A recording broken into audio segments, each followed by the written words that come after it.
Quel livre auriez-vous aimé écrire? Je pense que je vais te répondre L'Attrape-cœur, qui a été écrit par un écrivain américain qui s'appelle Salinger, que tu pourras lire, je pense, à peu près vers 14 ans, à partir de cet âge-là. Et je trouve ce livre très sensible, très triste aussi, très émouvant.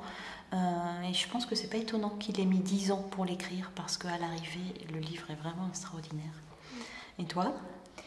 En fait, c'est aussi une question compliquée parce que dès qu'on lit un livre qu'on a beaucoup aimé, on se demande pourquoi nous on n'a pas eu l'idée, pourquoi. Et on ne peut pas choisir en fait. Quel mot auriez-vous aimé inventer? Tu vois, il y a des gens qui font très très attention aux mots, qui sont peut-être un peu poètes quand ils écrivent. Moi, je donne plutôt priorité aux histoires. Je suis pas spécialement. Les mots, pour moi, c'est un outil pour écrire les histoires. Donc je pense pas que je sois la bonne personne pour inventer des mots, plutôt pour les utiliser. Et toi, t'aimerais bien inventer un mot? Gigantesque.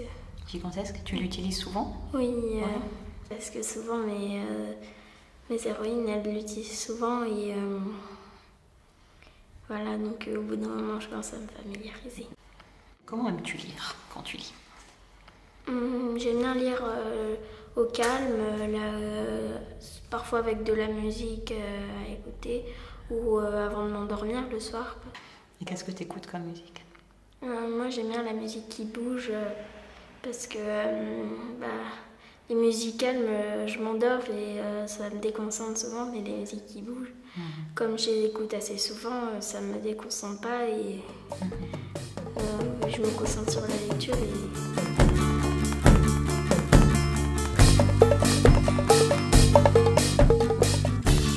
L'endroit parfait pour moi pour lire, c'est dans un jardin. C'est super agréable de lire dans un jardin. Bon, il faut avoir un jardin, mais au calme, c'est parfait. et je vois. Ouais, alors, nos objets. Vas-y, montre-moi ton objet. Et raconte. Alors c'est le livre Peter Pan, ça a été mon tout premier roman quand j'avais 7-8 ans. Et quand je l'ai fini, c'est lui qui m'a ouvert les portes vers tous les autres romans, vers l'envie de lire, d'écrire. Voilà, donc il est Tu peux le voir? il est tombé dans l'eau à un moment.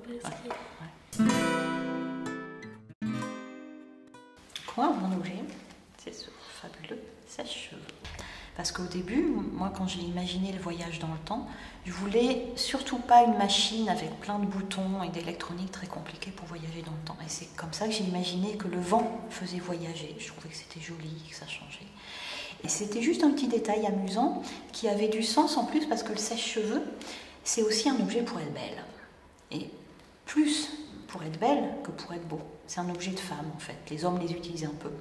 Mais ça fait partie de ces objets qui disent un peu aux femmes, n'oubliez pas, vous devez être belle parce que vous êtes une fille. Joker. Oh, difficile, Joker, qu'est-ce que je vais te demander?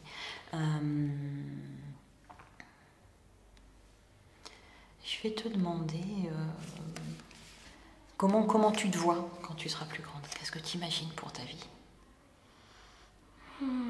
Je sais pas trop parce que au départ je voulais être présidente parce que voilà, mais en fait je sais plus trop où j'en suis, donc je sais plus trop ce que je veux quand je serai grande.